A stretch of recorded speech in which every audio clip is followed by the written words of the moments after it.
এই Russell viper সাপটা আরও ১০০ বছর আগে বাংলাদেশ থেকে প্রায় বিলুপ্ত হয়ে গিয়েছিল। সাহারা মরুভূমিতে পাওয়া যেত, আরব দেশে পাওয়া যেত। এটা এখন বর্তমানে বাংলাদেশে এভাবে আধিপত্য বিস্তার করছে কিভাবে? ব্যাপারটা আসলেই ভাবার বিষয়। আমাদের দেশে সাপ কামড়ালে সেই কামড় নিয়ে অনেক ধরনের ভ্রান্ত ধারণা আছে। আর আপনি হয়তো জেনে থাকবেন, যত ধরনের সাপ আছে তার মধ্য থেকে ৮০ ভাগ সাপ নির্বিষ হয়। এরা সচরাচর মানুষের ক্ষতি করে না, যতক্ষণ না পর্যন্ত আপনি তার ক্ষতি করছেন। আমরা জানি না এটা কারো ষড়যন্ত্র কিনা।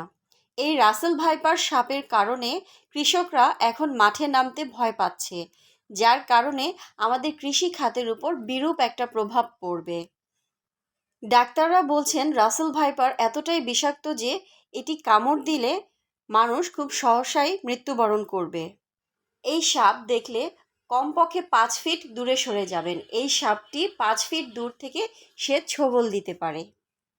ডাক্তাররা বলছেন এই সাপ কামড়ালে ইঞ্জেকশন দিলে বা ওষুধ প্রয়োগ করলে বা অ্যান্টিভেনম দিলেও অনেক সময় রোগীকে বাঁচানো সম্ভব হয় না। এই সাপের বিষ খুবই মারাত্মক। তাই আমাদেরকে যতটুকু সম্ভব সতর্ক থাকতে হবে সব সময়। এক নিউজে দেখতে পেলাম একজন জনপ্রতিনিধি তিনি ঘোষণা করেছেন কেউ যদি রাসেল ভাইপারকে মারতে পারে তাহলে ৫০,০০০ টাকা পুরস্কার দেওয়া হবে। এখন যদি কেউ এই পুরস্কারের লোভে রাসেল ভাইপারকে মারতে গিয়ে নিজেই এই সাপের কামড়ে দংশন হয়, তখন এর দায়ভার কে নিবে? মানুষের জীবন আগে নাকি পুরস্কার আগে? তাই এ ধরনের প্রচারণা না করাটাই উত্তম। এ সাপের বিষ এতটাই মারাত্মক যে অনেক সময় কিডনি বিকল করে ফেলে, হার্ট বিকল করে ফেলে, মানুষকে মৃত্যুর কোলে ঢলে পড়তে বাধ্য করে।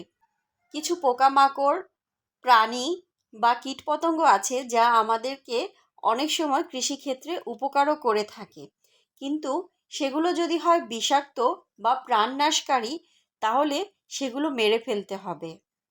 নিউজে দেখতে পেলাম বাংলাদেশের প্রায় ৭০টি জেলায় রাসেল ভাইপার ঢুকে পড়েছে। তাই আমাদেরকে সর্বোত্তমভাবে সতর্ক থাকতে হবে এবং সবাইকে সতর্ক করতে হবে।